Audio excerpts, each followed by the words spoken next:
Now that you have your iPhone 11 Pro Max open, we're going to take a look at replacing the Taptic Engine.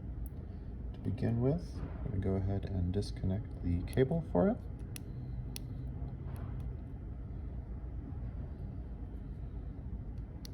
My fingernails are pretty short, so it's kind of hard to get at it. There we go. And then we just have two screws. One down here on the bottom, that's a tri-wing.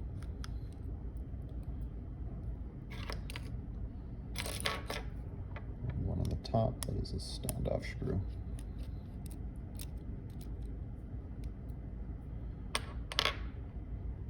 And then, looks like we actually have one additional tri-wing on the side here.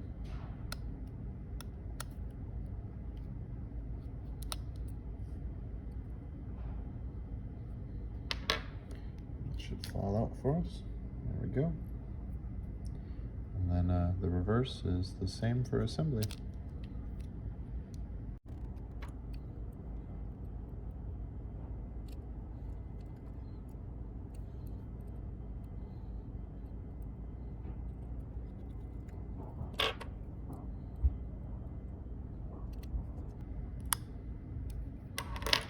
Plug in this connector.